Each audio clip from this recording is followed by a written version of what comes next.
dengan tujuan datang ke sini ingin mewawancarai kakak mengenai peran anti korupsi. Apakah kakak bersedia? Bersedia. Sebelumnya kalau boleh tahu nama kakak dengan kakak siapa? Elda. Nah, pekerjaan kakak saat ini apa? Swasta.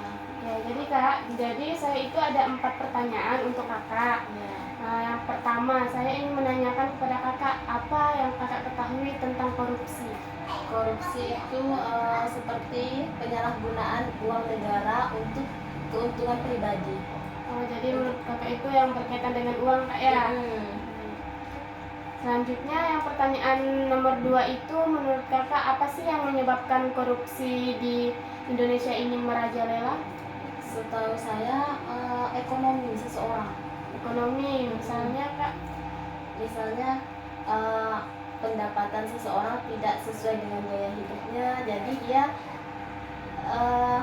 Untuk berusaha untuk mengambil hak orang lain untuk kepentingan dirinya. Ya. Jadi yang ketiga itu menurut kakak bagaimana sih peran masyarakat dalam melawan anti korupsi ini? Dari kakak sendiri lah. Misalnya seperti pembayaran ataupun pembelian, pengeluaran ataupun pemasukan itu harus transparan, ada bukti seperti adanya kwitansi, catatan gitu. Lalu kak yang keempat itu menurut kakak bagaimana sih harapan kakak mengenai pesan harapan kakak bagi pemerintah dan Indonesia untuk kedepannya agar tidak terjadi korupsi lagi? Harapan saya undang-undang itu harus ditegaskan, tidak ada yang namanya undang-undang itu bisa dibayar dengan uang. Kalau dia bersalah ya harus dihukum, tidak memandang itu orang kaya atau tidak. Biasanya kan kita di Indonesia ini kalau orang kaya bisa dibayar gitu. Menurut kakak tuh hukum tuh harus ditegakkan dengan benar kak ya, jangan memandang tingkatan gitu kak ya.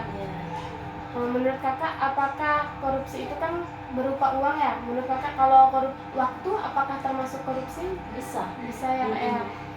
Seperti kalau kita misalnya mengajar ya, kita sebagai pendidik, kita yang seharusnya mengajar itu 2 jam, kita mengajar mahasiswa ataupun siswa kita itu hanya 1 jam, itu pun tidak boleh.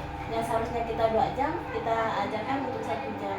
Jadi kita harus memakai waktu itu sesuai dengan jadwal kita. Kalau sesuai pengalaman kakak, apakah kakak pernah mengalami korupsi itu kak? Menjadi korban ataupun sebagainya? Kalau saya sih pengalaman tidak pernah sih. Tidak pernah kak ya. Jadi semoga kedepannya Indonesia itu menegakkan hukumnya sesuai kak ya. Tidak memandang derajat tingkatan orang itu. Ya, kak, sekian aja sih kak dari saya. Terima kasih kak atas waktunya. Semoga bermanfaat dan semoga kedepannya bisa lebih baik lagi.